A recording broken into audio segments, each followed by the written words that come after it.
Okay. So any questions regarding assignments, homework?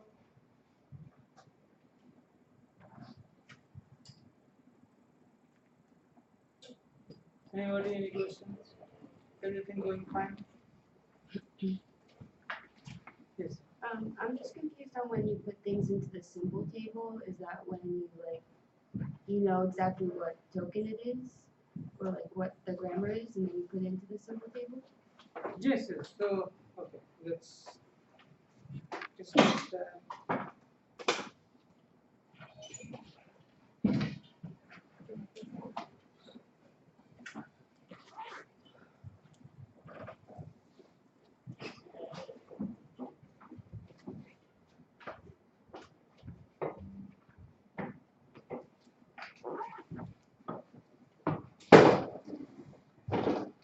So this is the structure of the symbol table.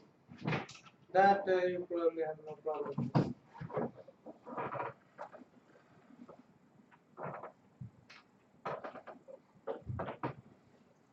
This is the parser algorithm, right? So let's see one of the example. So the program, when you are parsing program, then what you do is you first do get token. Now this token type, when you are parsing program, can be ID. The first token type has to be ID. Now this ID can be either a global variable or the ID of a scope, right? So that's where the first ambiguity comes in. So if it is ID, then what you do is you do another get token. If this is a scope, then the next get token will be a left brace. Or yes, left brace. If this is not a scope, then the next one would be a comma. Right? So that's why if it is a comma, then you do 2 times unget token and you do parse global bounds. Right? But if it's not a comma, if it is this, then you do parse scope. Now here you also have to do 2 times unget token. Right? You do 2 times unget token and then you do parse scope. Now you have to put things inside the symbol table when you are parsing global bars and when you are parsing declarations in scope, right? So let's see.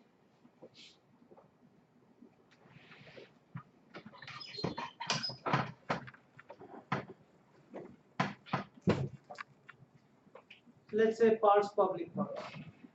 So let's go there. Where is parse? Yes.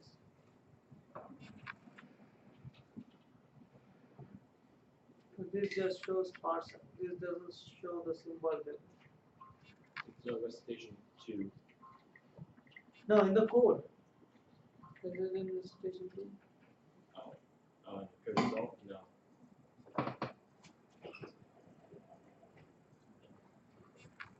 It doesn't say when.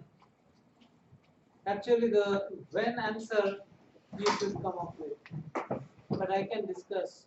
So basically, what you need to do is whenever you declare, so you go to public vars, right? You get token. You see that this is public. Then you get token. You parse the var list. So whenever you parse var list,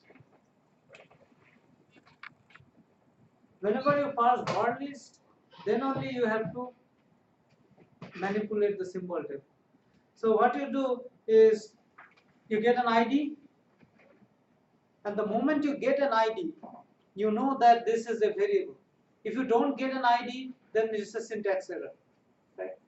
After having public, that keyword, public or private, whatever keyword it is, if you get an ID, then you go to parse var list and do get token. You get back the ID again. That moment you manipulate the symbol. So the moment you know that you got a variable declaration, and inside parse var list you got back that variable. That moment you do symbol table manipulation. So you add that variable inside the symbol table. Right. Now when do you do symbol table deletion? when you get a right brace. The moment you get a right brace, you delete all symbol table with that particular scope.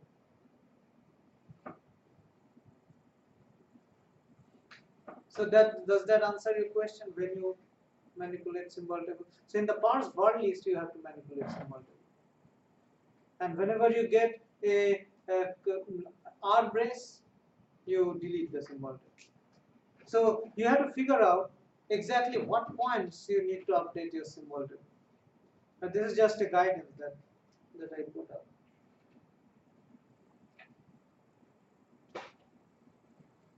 Any other questions?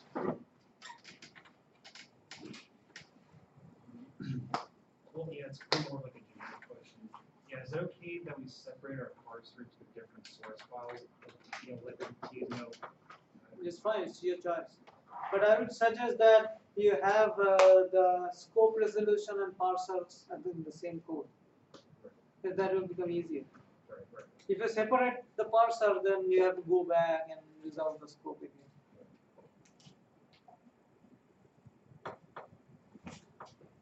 Any other problems? Okay. So let's discuss lambda calculus.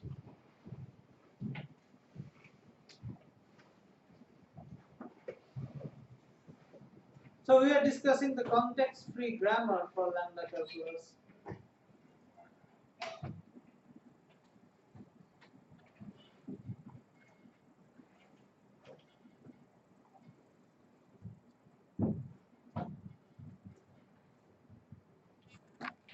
And this is the context-free grammar.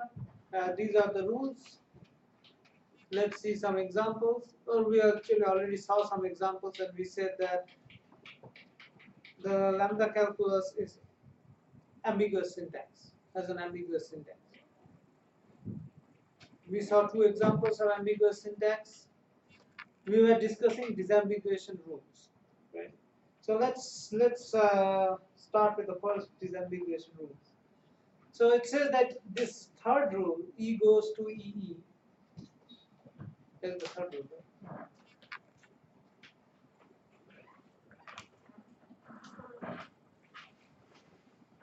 Right?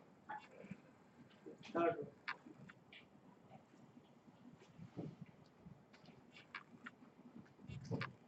The third rule, E goes to E, is left associative. Left associative means if you have XYZ, then how will you parse that XYZ using E goes to EE? You'll have to first take the rightmost parameter, isolate it, right? So this first thing will be EE. The first EE is XY, second EE is Z. Like that, right? So you club whatever is on the left, you club them together. That is what is called left associative. So similarly, WXYZ, the first time you apply the rule E goes to EE, the first E is WXY and the second E is Z, right? Like that. So this rule we did not discuss yet. So now let's start discussing this rule. This is it's kind of weird rule to understand. So it says that lambda ID dot E, right? This is our expression. So expression can go to lambda ID dot E. That's the second rule. That expression extends as far to the right as possible, starting with the lambda ID dot. So what does it mean? Whenever you want to apply that rule, you find the lambda ID. Right? Typically you find the leftmost lambda ID, and then you apply that lambda ID onto an expression that extends as far right as possible. So let's take some examples. This one. So how would you parse this one? Lambda x, And what is the expression? xy. XY. Yes. So you extend it as far right as possible. XY. That is how you express it. How about this? Lambda x dot the expression would be lambda x dot x. Yes. Right. So you take the leftmost lambda ID, so that is lambda x, and then you extend it as far right as possible. So your expression becomes lambda x dot x. Don't worry about what it means. We'll come to that later. So yes, that is how you apply. So let's see some more examples. How about this? Are these two the same? Lambda x dot y within parentheses, then x. Is that the same as lambda x dot yx?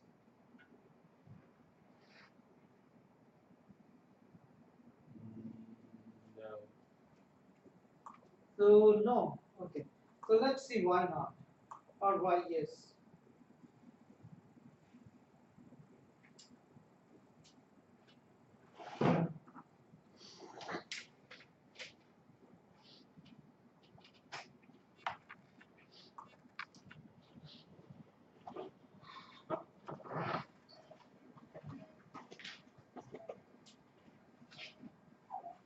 So we have lambda x dot y and x. How will we parse this? Following the disambiguation rules. What will be the parse tree representation? Lambda x. Okay, so we have an expression. And then what we do? We have to have expression. The third rule, we apply the third rule. So here is our expression, this one is our second expression. Right? So this expression becomes lambda x, or basically lambda id, right, dot expression. So that id becomes x and this expression becomes y. In this expression becomes x. So that is how you parse it. Now how do you parse this? Lambda x dot xy. Oh no, yx, sorry. Lambda x dot yx. How will you parse this? Which rule do you apply? Following the disambiguation rules.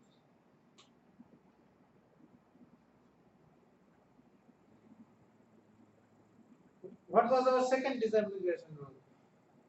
Lambda id dot expression. So yes, so what was our second disambiguation rule? We said that we have to first find the leftmost lambda id, right? So we consider this as this lambda id, and the expression should go as far right as possible. So which means this became our expression, this became lambda, and this became id, right? So the way we will parse this is lambda id dot expression. This id goes to x. This expression further goes to e. This one goes to y. This one goes to x. Right? So now you see these are two totally different parse trees. These are two totally different parse trees. So that means lambda x dot y x is not equal to lambda x dot y x. These are not the same. Right? So do you understand why these are not the same? If we did not have any disambiguation rule, this might have been the same. It might have the same parse tree. But using the disambiguation rule, we say that these two are not the same. Do you understand how? Anybody has doubts on this one? Okay. So let's see another. So this is not the same.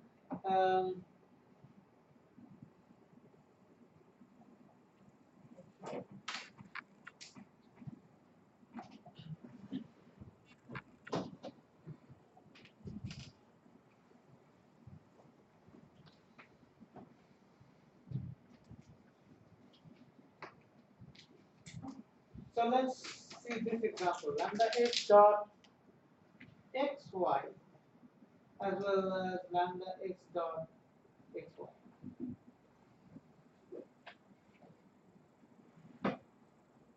Are these the same?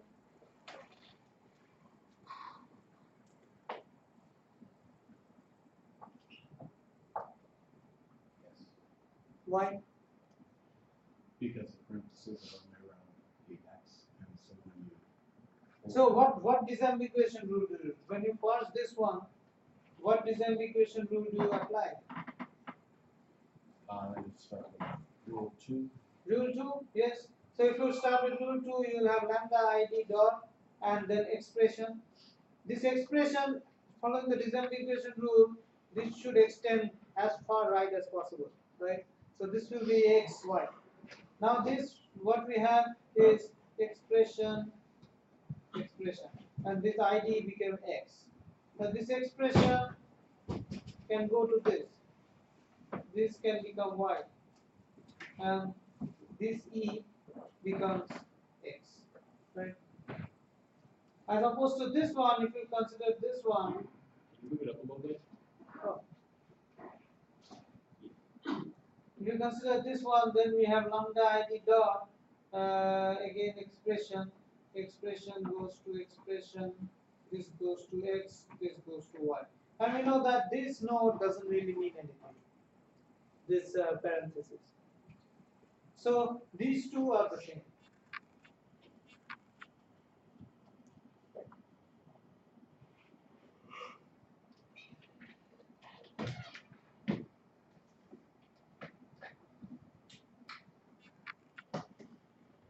How will you apply this? Lambda a dot, lambda b dot, lambda c dot, abc. How would you parse this one? So lambda a dot the rest of it becomes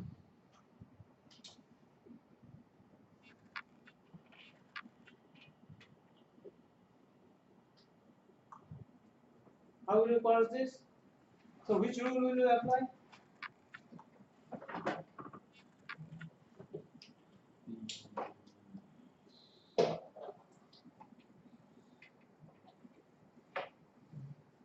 Which rule will you apply to this? So the rule 2, right? Yeah. So you have to apply rule 2. So you have lambda id dot.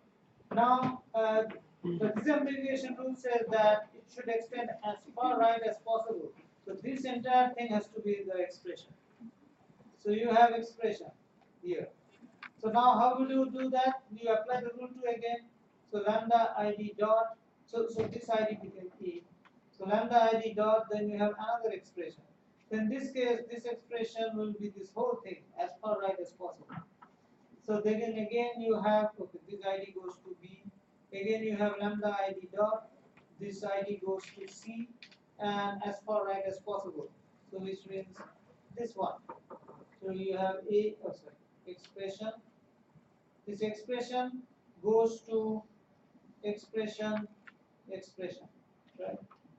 This can, then when it goes to expression, so this is ABC, right?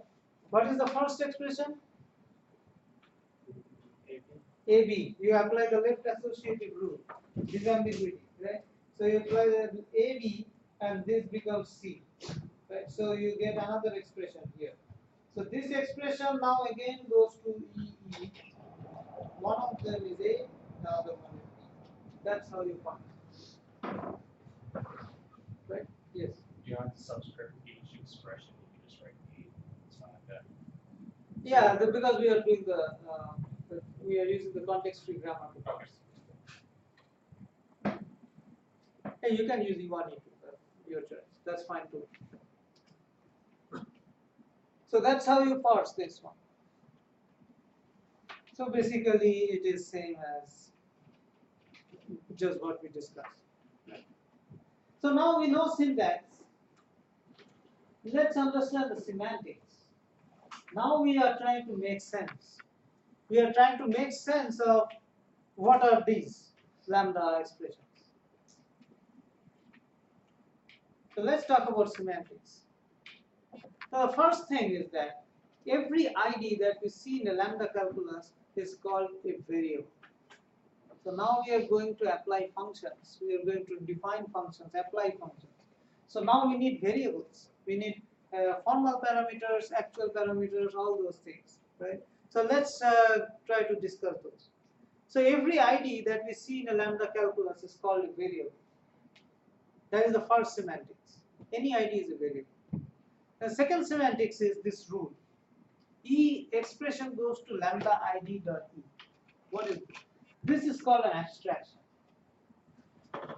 or a function, basically. So this is a function definition.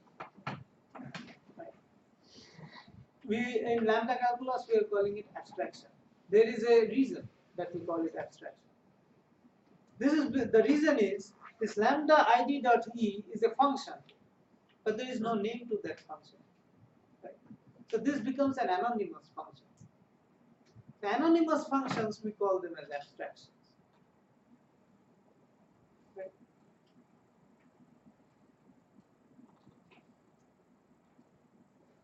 Now this concept of anonymous function is there in Java 8 onwards, and they are called actual lambda expressions. In Java 8, anonymous functions are called lambda expressions. So you'll see that if you are using anonymous functions in Java. So lambda ID dot E is called an abstraction. The ID is the variable of the abstraction. It is also called meta variable. So what is the difference between variable and meta variable? The difference is you can have lambda ID dot expression. You can have it like this. Lambda ID dot expression can be ID1, ID2, ID, ID3, right? All these IDs are variable.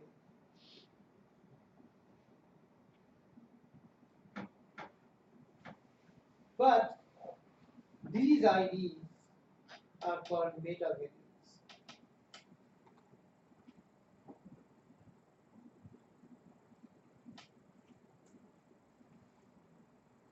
So ID that was that lambda ID, and that if that ID is repeated inside the expression, that particular ID is called meta variable. And all other IDs that are there in the expression are called variables, just variables. So do you understand the difference between meta variables and variables? Meta variables is if you have some lambda ID and that ID you have it in expression, that ID is called meta variable. And on the other hand, if you have some IDs in the expression for which you do not have any lambda ID, those are called variables. Right? So that is what it is called, saying in this slide, that if you have this lambda ID dot E, that expression is called an abstraction. The ID is the variable of that abstraction. It is also called the meta variable. E is called the body of the abstraction. So if you consider abstraction as a function, then ID is the variable of that function, or meta variable input arguments of that function, and E is the definition, function definition. Right? So coming back to lambda expressions, E is called an abstraction, ID is the variable of the abstraction, it is also called the meta variable, and E is called the body of the abstraction. That is the semantics of the second rule. Yes, the second rule. Let's come to the third rule. E goes to EE. This rule is called a function application. This is the function application. What does it mean by the function application? It means that if you have this rule, E goes to EE, then this implies, or let's say if you have E1, E2, right? This implies that you apply E1 with E2 as the actual parameter.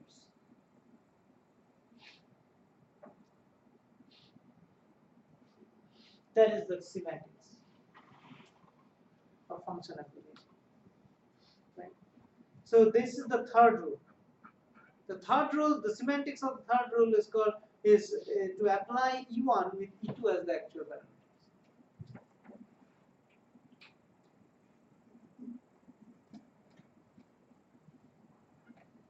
So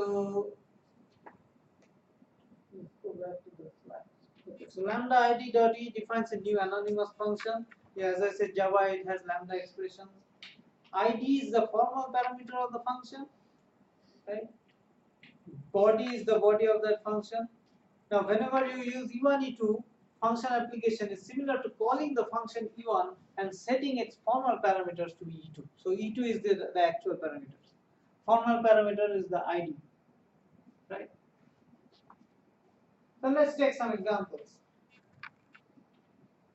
So assume that we have the function plus defined and the constant 1. So lambda x dot plus x1. So let's assume that we know what is plus. Plus means whatever is the whatever are the arguments later, just add them up. Right? That is what it means. So if you have that lambda x dot plus x1, what are the semantics of that? What does it mean?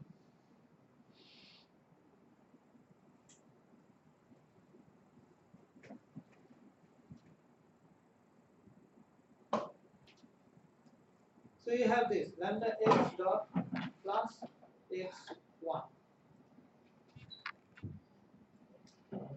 Following the disambiguity rule, how will you parse it first of all? What rule 2? Yes. So you have lambda id dot e. So here id will be x and e will be plus x1. Right? Now, how will you parse this e?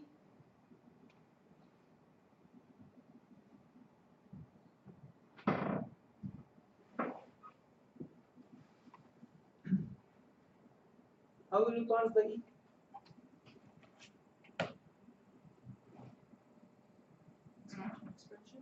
Pardon? Expression. So you parse the e following this rule E1, E2, right? Now following the left associative rule, what is E1? Plus x and E2 is 1. So this will be plus x 1, right? Now we know that if we have E1, E2, we consider E1 as the function and E2 as its actual parameter, right? Now what was the formal parameter of this expression E? From the semantics of lambda id dot e, right? From the semantics of this, what is the formal parameter in E?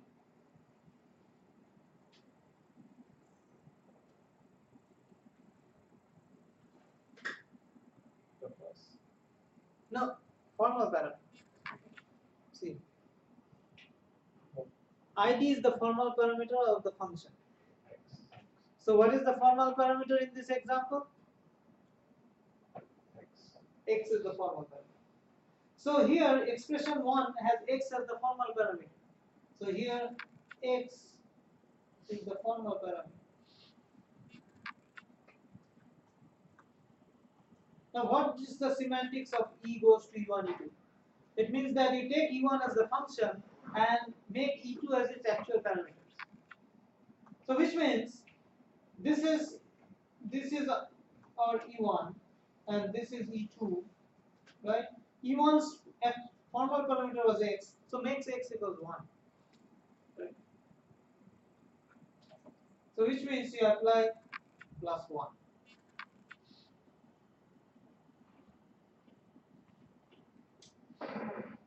So this means that it represents a function that adds 1 to its argument. Whatever argument x you have, you add 1 to it. Right. So if we have like this, if we have a expression like this, so lambda x dot plus x 1, 2. How will we express this? This is E1, this is E2, right? So you are applying 2 into E1. So what you do is you take the formal parameter x and replace the x by 2. Right? So now so this means that you have plus 2, 1. So the result is 3.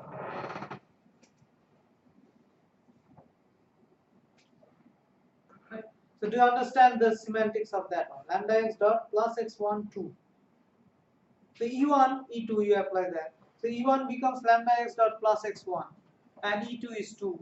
So basically take E2 which is the actual parameter, make x which is the formal parameter as E2.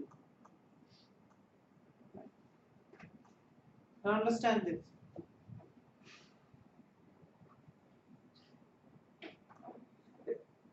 Take it in. If you have questions, we can answer later. So now this is so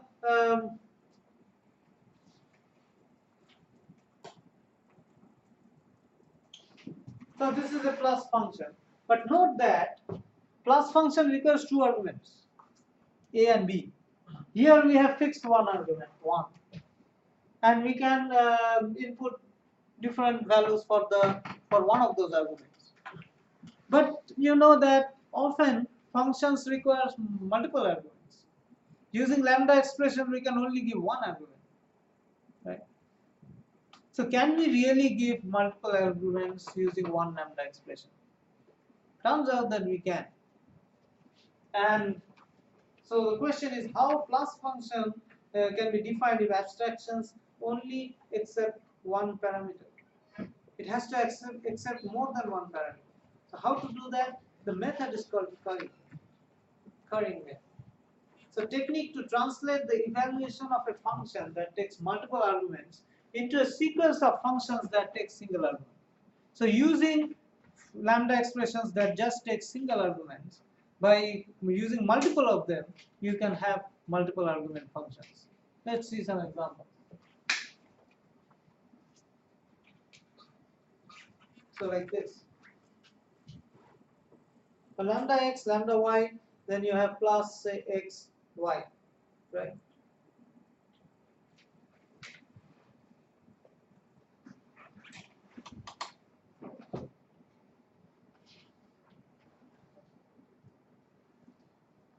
So you have this function lambda x dot lambda y, then dot the plus x y, this, right? Now you are applying 1 to it. Let's apply 1 to it. So how do we apply? This is E1, this is E2. So we have to first derive the uh, uh, formal parameter of this whole expression, E1. What is the formal parameter of this whole expression? Yes, x, right? So because we know that E1, when we parse E1, we have to have this as lambda ID, and this whole thing has to be our expression, right? It should extend as far right as possible.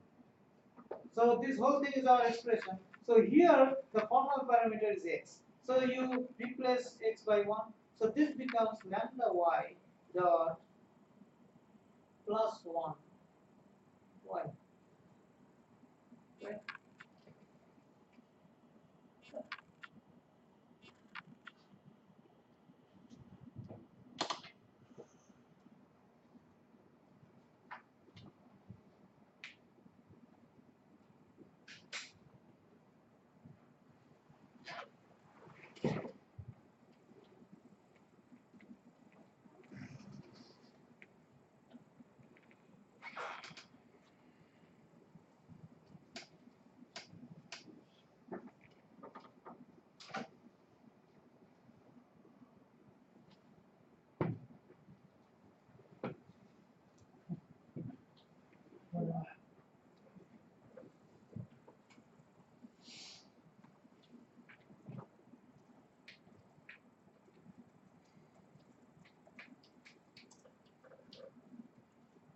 hit something here by mistake, and now it's not.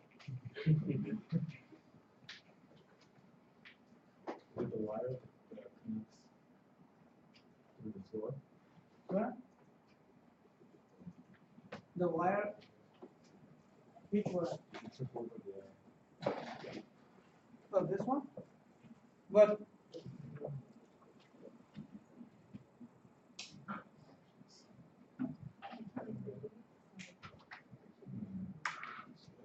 this one, did it just fall?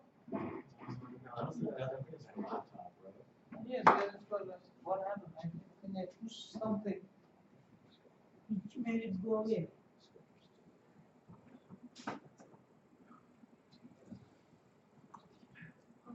I mean, it hit my leg, so it has to be.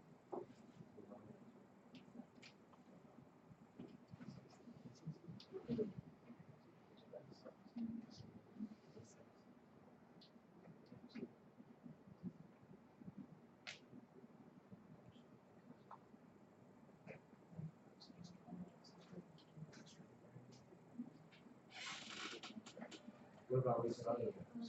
What? Restarting it.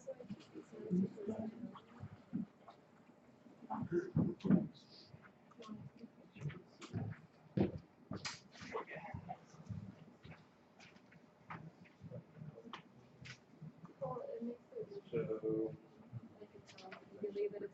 I mean, some of these buttons I hit them.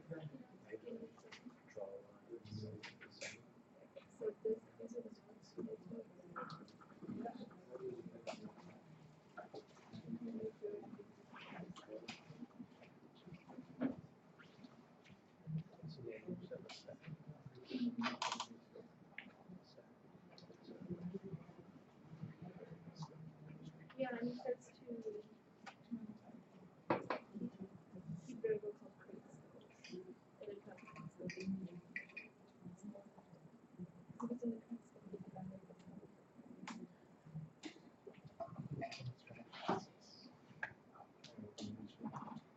if it's in the Yes.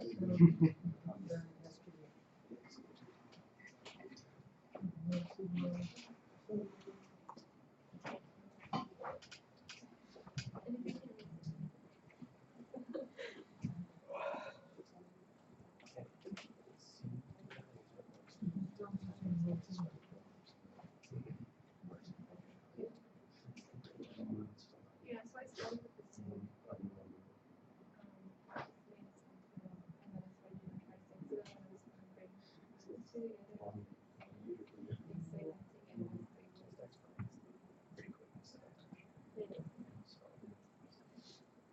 But now I have like, I put it on my different, now I have. Oh, it's like, yeah, but like, it's really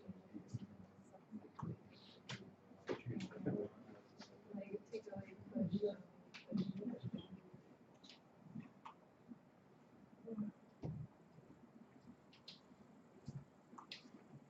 It doesn't, if you restart, it doesn't do anything. If I restart, There's no option to restart.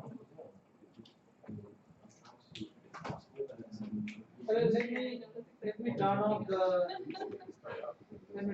system. Wait. That doesn't go anywhere. Yeah, let me turn off the system. Oh my god.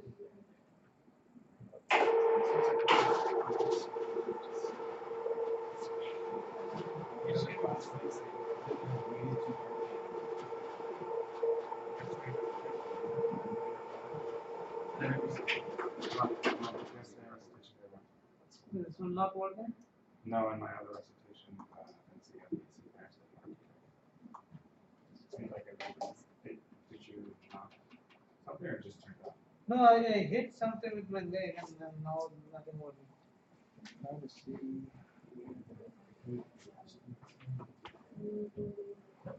Sorry, when you turn this off, so it should. Yeah, let me turn it on again. Yeah, then it takes time. Yeah.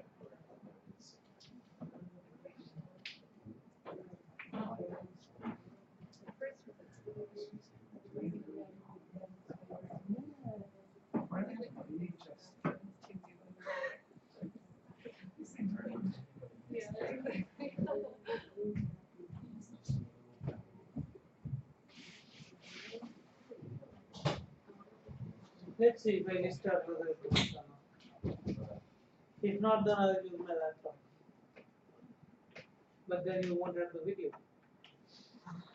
You have a video from last semester.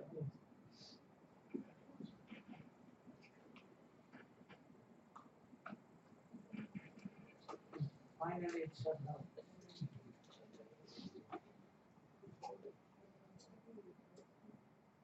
Oh, no. Yeah, that's just about what I'm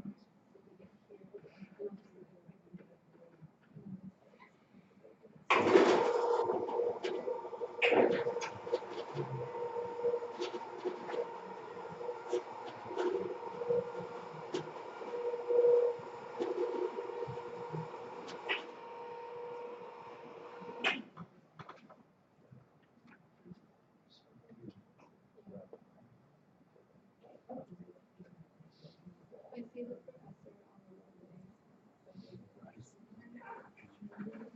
the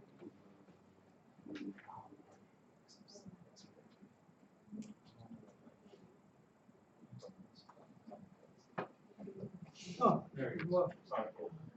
oh, that's good.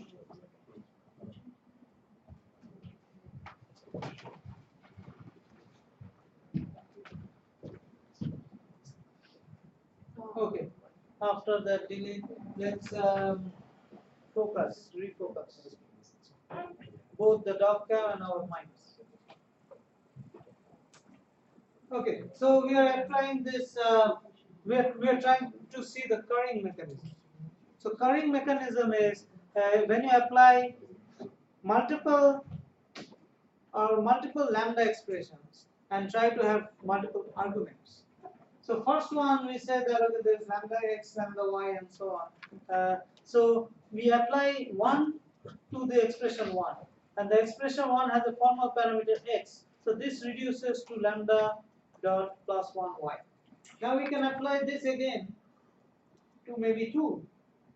So then y is the formal parameter of this expression. So this becomes e1, this becomes e2. e1 becomes lambda id dot e, and then id is y here. So y becomes the formal parameter. So you are setting the formal parameter to 2. So this operation becomes this, and you get 3. So that is the currying mechanism. Applying lambda expression multiple times to get functions with multiple arguments. Another example is that lambda x dot lambda y, the plus xy, and you have 2 arguments, 10, 20. So if you have that expression, how do you operate that expression? So lambda x dot lambda y dot plus x and y, and you have this whole thing 10, 20, right? So here, what rule do you apply? The rule number 3. How to apply rule number 3? Left associative. So this one becomes 1, this one becomes 2, right? Now you want to parse E1. E1 again, you have to divide it into E3, E4. What becomes E3? E3 becomes this whole thing is E3. This one becomes E2, E4, right? So now E3 now becomes lambda id dot E. So E becomes lambda y dot plus xy. So for E, this id x becomes the formal parameter, right? So you reduce this to lambda y dot plus 10 y. Right? That becomes E1. So that is E1, and you are applying 20 to it. So now this becomes your E1. So and this is your E2. So here the formal parameter is y. You apply the 20 to y, you get plus 10, 20, 30. Right? That's how you apply. You follow the disambiguation rule as it is, and also follow the semantics as it is. So that's currying. Do you understand this concept? Any doubts? So if there are no doubts, we will go to another concept. The concept of free variables. Now this free variable concept is a very difficult concept to understand. And it's also very difficult to express in words. But we will try. So a variable is free if it does not appear within the body of an abstraction with a meta variable of the same name. Two concepts, meta variable and variable. Right? Meta variable is which one? That lambda id. That id is a meta variable. Right?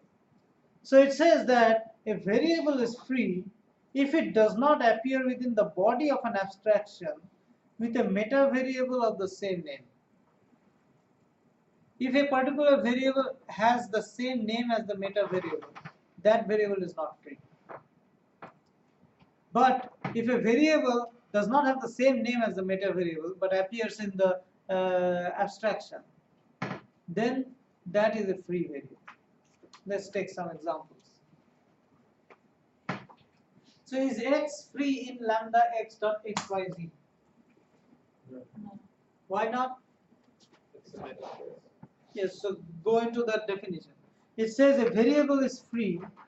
So let's say variable is x. Variable is free if it does not appear within the body of an abstraction with a meta variable of the same name. So abstraction lambda x xyz had a meta variable of the same name as x, and x appears in the body of the expression.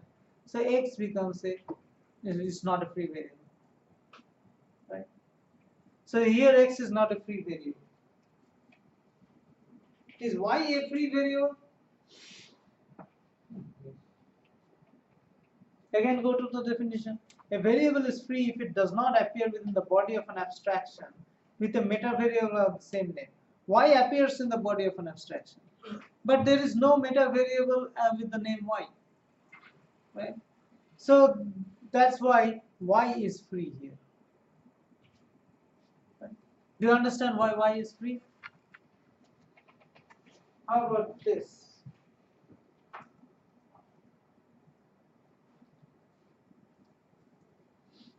Is x free?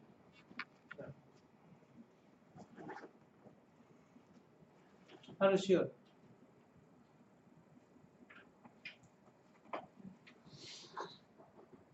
What is the definition? A variable is free if it does not appear within the body of an abstraction with a meta variable of the same name. X, that particular x, this x,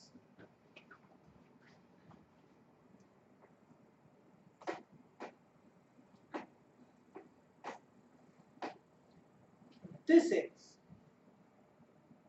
is not free because it appears within a body of an expression that has the meta variable of the same name. But if you consider this one, this is a separate expression, right? This is E2, separate expression. This x does not appear in any body of an abstraction, right? This x does not appear. So this x is free.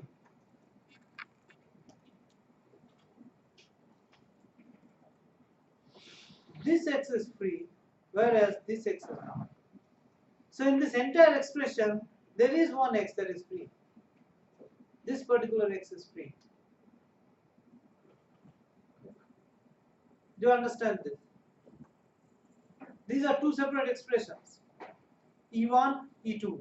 In E2, there is no abstraction, and x appears there. So x is free, because x does not appear in any abstraction. But in this expression, x is not free. X is bound. However, this is z free in here.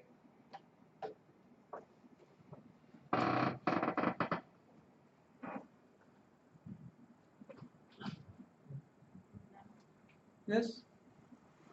Z is free? It's not free. Why not? Because it appears in an abstraction, and that abstraction has the same meta variable z. So z cannot be free.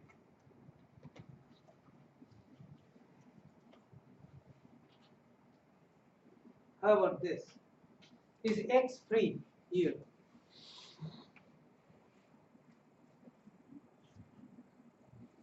Yes. Yes. Yes. X appears in an expression or in an abstraction. This is the second abstraction. X appears there. But then, in that second abstraction, there is no meta variable of the same name as X. And there is a meta variable X which is in the first abstraction. But there X does not appear. In the first abstraction, X does not appear. In the second abstraction, X appears. But then there is no meta variable named X. So X is free in this whole expression. So what is the rule? What is the rule for determining free variables? So let's define the rule. So these are the following rules. X is free in E if the expression E is just X. And if expression E is just X, then X is free. X is free in E. So if I have this expression, if I have something like this,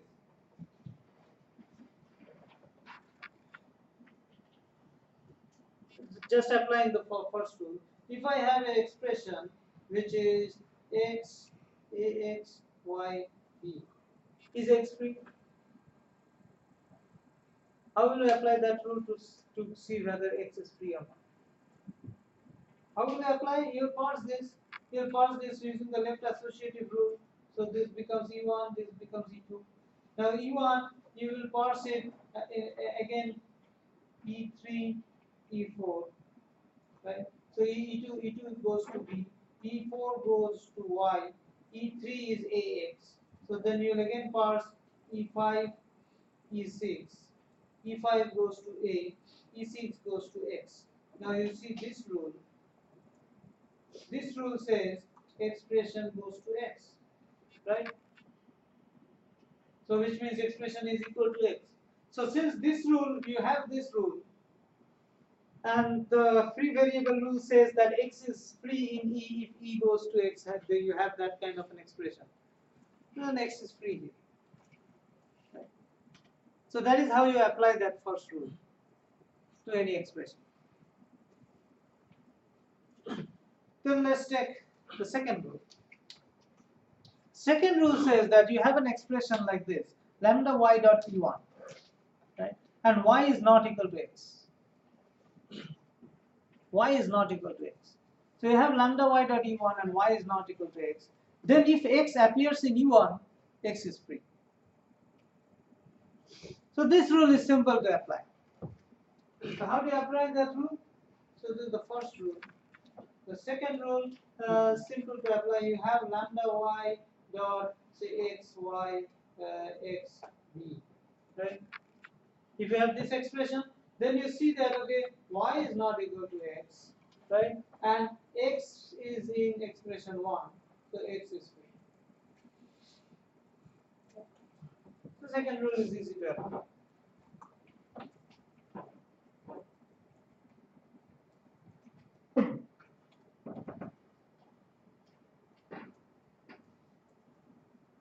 Now if you have an expression E1, E2, and you know that X is free in E1,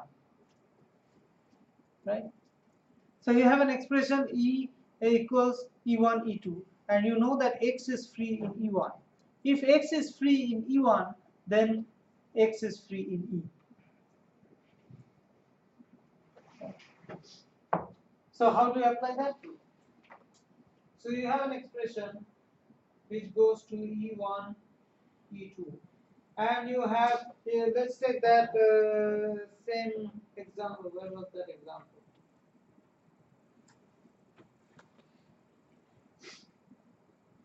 Yes, let's take that example. The lambda x dot plus x1, right? X. Actually, let's take this example.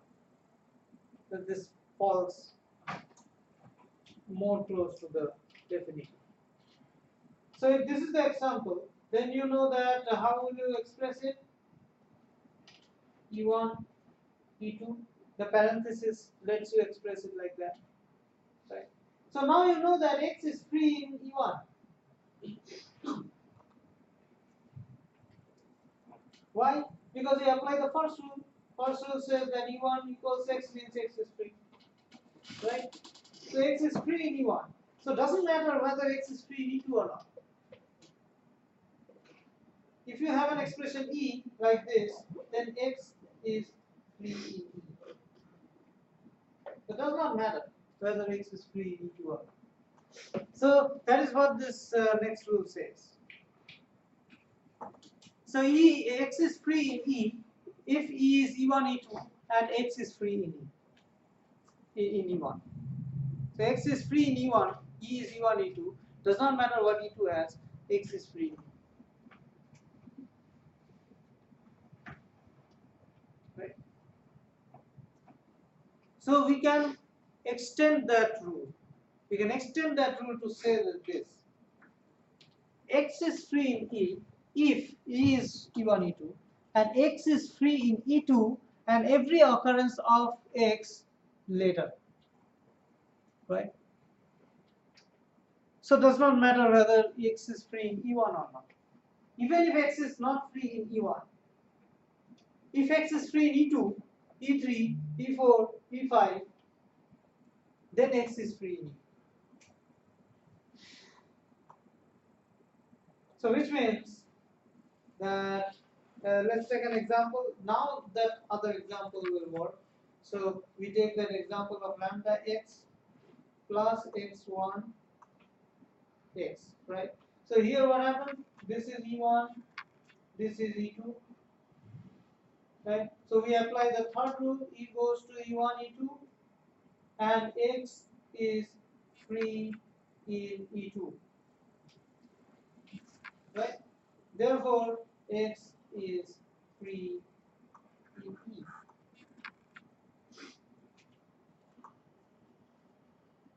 By applying that rule, we, the fourth rule, by applying the fourth rule, we can say that. Let's do some examples. Is x free in this?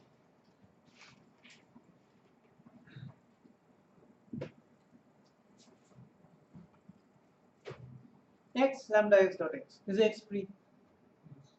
Yes, because x is free in E1. Right?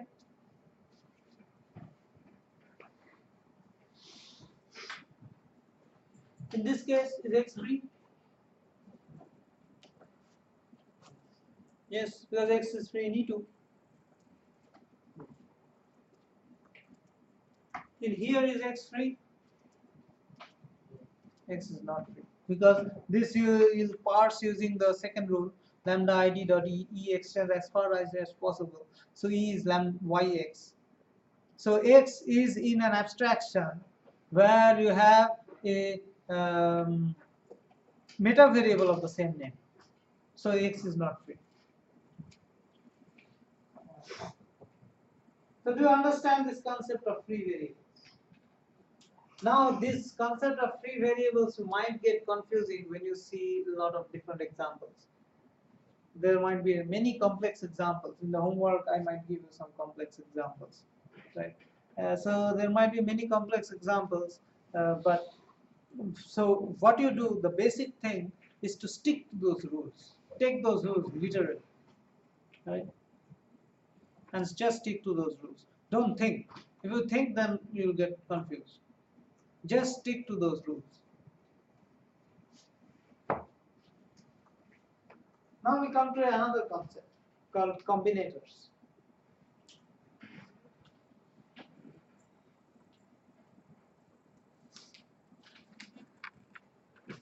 What are combinators?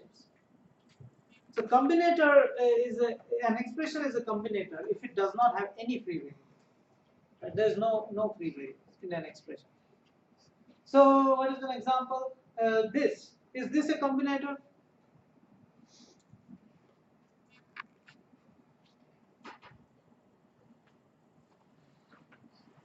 Is x, so if it is a how do you determine whether it's a combinator or not?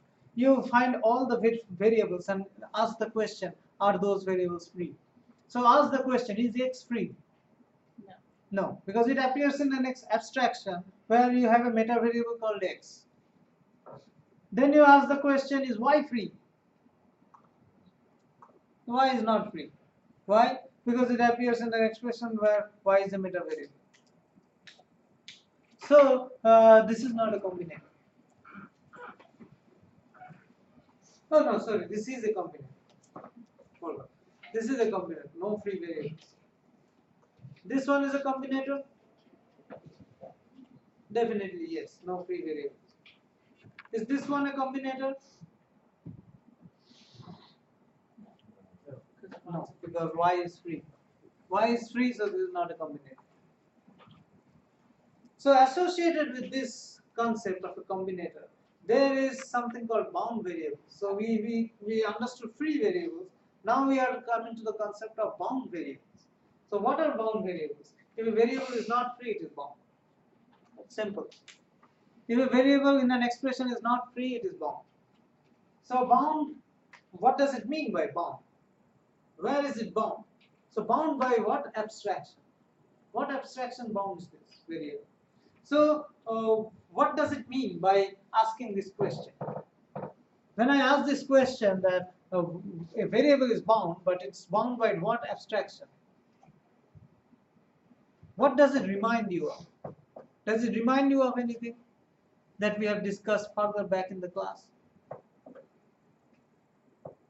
Or something that you're currently doing in project 2?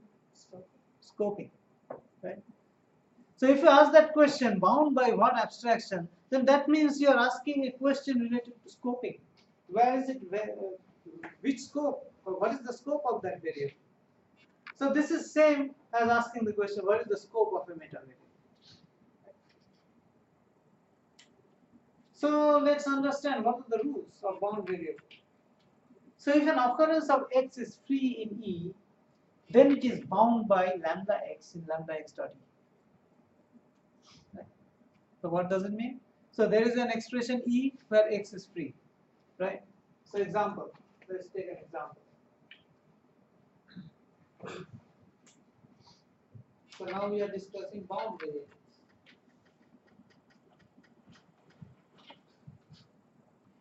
So there is an expression E, let's say a x y, that's an expression E. So here x is free, right? X is free here. So now if I have lambda x dot E, which means I have lambda x dot ax y b, then x becomes bound to this lambda x. Right? Do you understand? That is the definition. As of if we have another expression like lambda x dot plus x1 x, right? So same equation as this one. So we say that this x is free, right? X is free in this expression, so this is the x is free in this expression. Now we apply lambda x dot e, right? If we apply that, then what happens? We get lambda x dot plus x1 x. So x now is not bound to this lambda x, but x is bound to this lambda x. Right? On the other hand, this x is bound to this lambda x.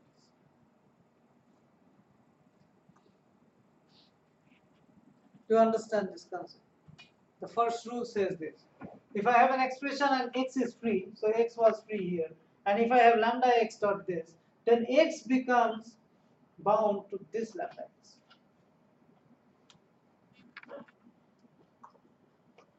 Okay. Let's take a look at the second rule. You'll see a lot more examples, and that might make it more clear or make it more confusing. It's more likely to make it more confusing. So the second rule is if an occurrence of x is bound by a particular lambda x in E, then x is bound by the same lambda x in lambda z dot E.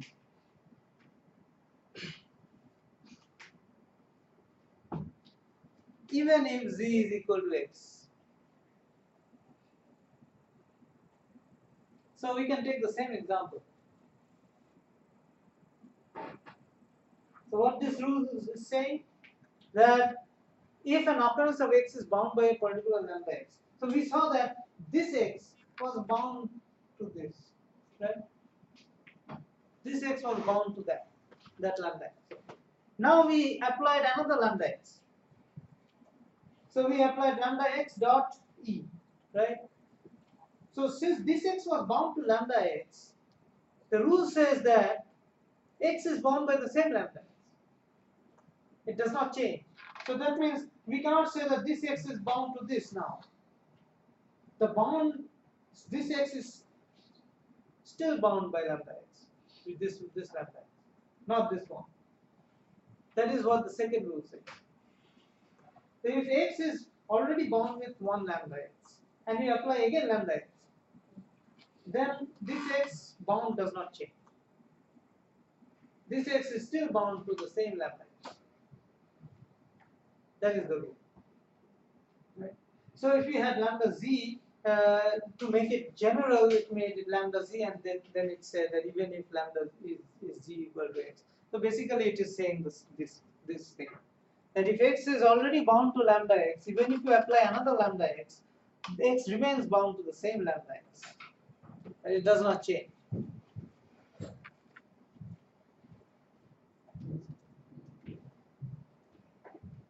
So in this case, lambda x dot x, which lambda x does x bind to? Pardon? The second one. Yeah, second one from the left. Right.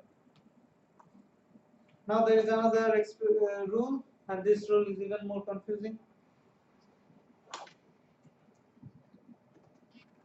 If an occurrence of x is bound by a particular lambda x in E1, then that occurrence in E1 is tied by the same abstraction lambda x dot in E1 E2 and E2 E1. Let's assimilate this information. So it says that there was an x in E1 and it was bound to lambda x, and lambda x was already in E1, so E1 had a lambda x, right? So in that lambda x, x was bound to that. Now you added an expression E2, doesn't matter where. You can add it after E1 or you can add it before E1, right? And if it has lambda x, if E2 still again has lambda x, you do not bind that variable x in E1 to the new lambda x. The variable x is still bound to that same lambda x that is there in expression E1. Doesn't matter what is E2. So if you add E2 to the back, to the front, doesn't matter. Once x is bound to lambda x in E1, it remains bound there. So that is the third rule. So now we will see the application of these three rules in some examples. So this, how do you know which expression to bind to? First of all, how will you parse it?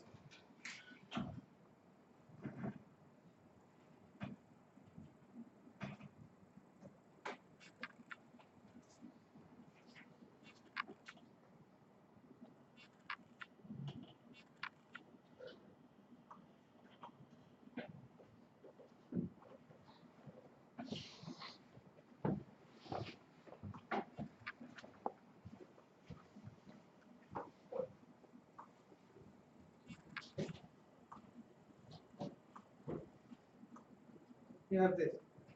So how will you parse this one?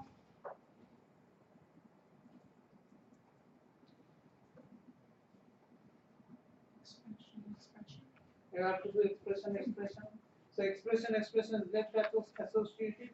So you have E1, E2. Now you tell me, is Y free in this expression?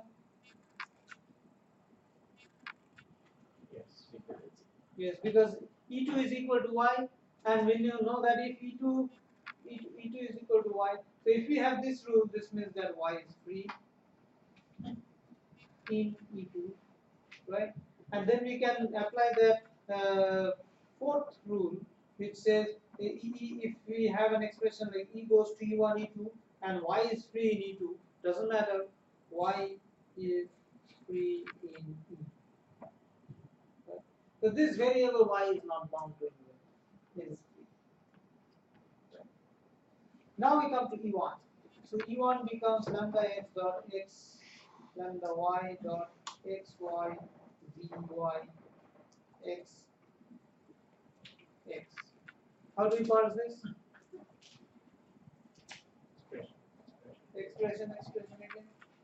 So this becomes E3, this becomes E4. Now tell me, is x free? Yes. Same rule, x is free. So E4 equals x implies x is free in E4, and then we apply E goes to E3, E4, and we say that if x is free in E4, does not matter what is E3, x is free in E4.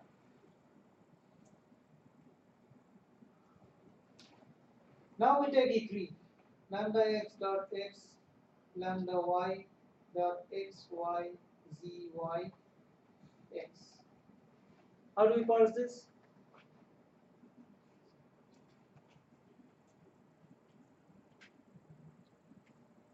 Do the same thing. Which thing? First part is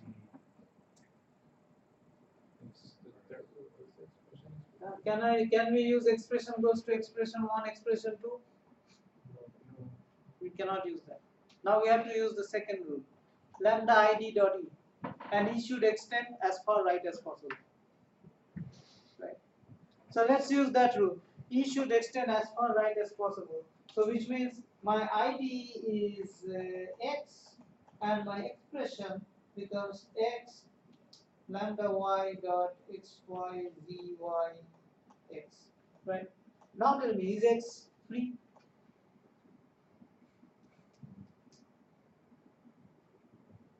Yes, is x free? Why not? What is it bound to? It is bound to that lambda x. So this x as well as this x, right? This x as well as this x, and also this one. Everything that is inside that expression, right? All these x's are bound to this lambda x.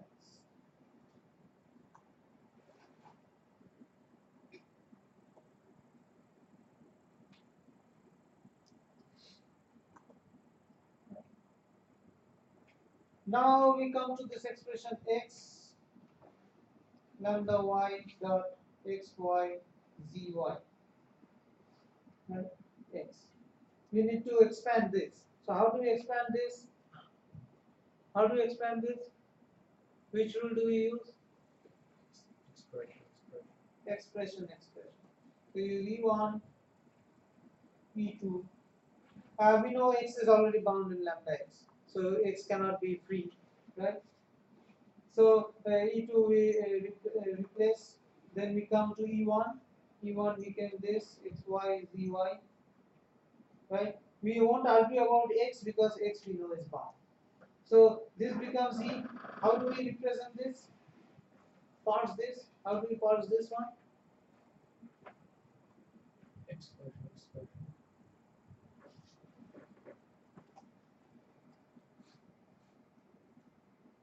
Yes, we parse it as expression. So this becomes our E1. This becomes E2, right? So now we know E1, we know x is bound. So E1 we don't care.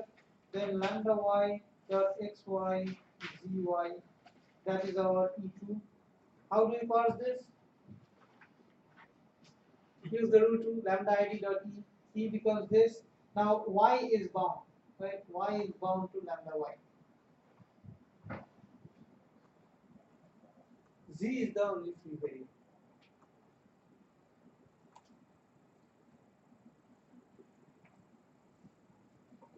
So that is also what is represented here. So xy, those xy's are free, but the xy's inside, those are all bounded to lambda x.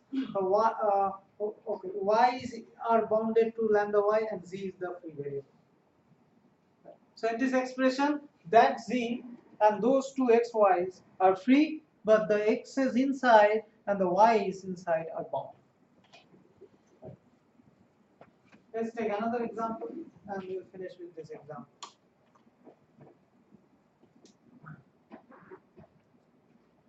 So, what are the free and the bound variables here? All the bound variables, let's make them bold, and all the free variables, let's put an underline under those free variables. Right. So, can we do this example?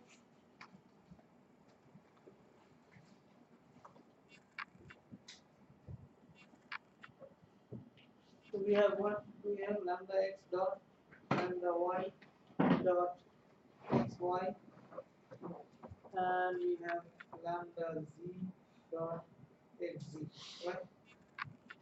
So how do we parse this? Expression. So E1, E2. Let's tackle E2 first because that is easy. Lambda 2 dot xz. In E2, which one is bound variable? Z is the bound variable, it is bound to lambda z, and x is free. Right? So underline is free, and here, since I cannot represent it as bold, I just put an arrow to which lambda it is bound. Right? Then we take E1, so this was E2. Then we take E1. E1 is lambda x dot lambda y dot xy. Right? How do we parse this? Lambda. Yes. So we get lambda ID expression. So ID here is x, and expression here is lambda y dot xy. Right? So in lambda x dot xy, which is x bound or free? It's bound to this particular x. Right? X is bound. Then we have this expression lambda y dot xy. We won't worry about x because x we know is already bound. So this also we have ID equals y and expression is equal to xy. So here y is bound to lambda y. Right? So how will we represent when we do our exams? We will show all these steps and then we will rewrite the lambda expression. Right? And then we will say that okay, this is here, this is free, this is here, and this is here. So this will be your final answer when you are doing your exams. Right? So we'll keep it to this today, and then we'll continue. Can we expect grades sometime this week? Right, today we'll get homework 1 grade, and by the weekend we'll get extra grades. Okay, and when are you gonna upload homework this week? Today.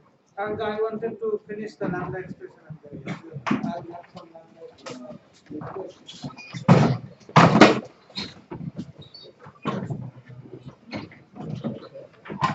So we get married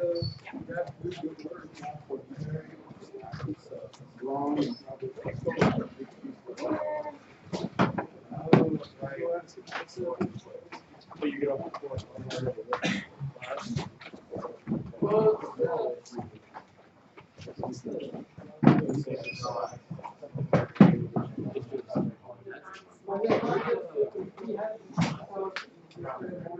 but you can just email when you know the TA also CC me. Okay. So I can check the Okay. Oh. Nice. I'll upload it. It takes a lot of time.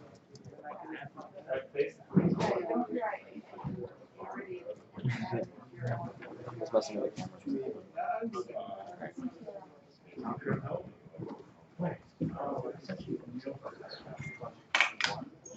Yes, yes, I told the TA for 3:30.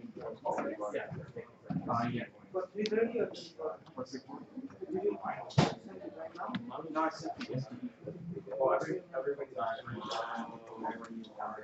What was it? So, how did you do without it? Oh, they read it out. Yeah, well, Why didn't you- I mean, well, because it was safe on that it was heavy because it was compiled. What's your GCC side So why do you do it? You don't have to be dysfunctional. Well, Because we- the first class is- yeah, but it said like the area was unable to be read or something like that, so it was. I didn't get a chance to talk to him. Yeah. Let me talk to him. Yeah, he said. If not, then what we'll do is, you take your phone and you bring your laptop. We'll transfer the grading spaces into your laptop. We'll do it. You won't be there. We'll check it and then we'll. Yeah, promise it on that. System that still works. Okay, thank you very much.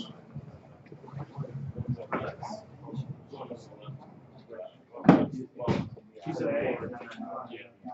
So, I thought that was great. Yeah,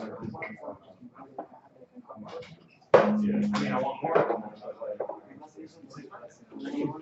Well, also remember, we'll do better on the final. So, but, you sent me an email, right? Because one, the other, both. Send me an and whatever email you sent to the TA, just CC me.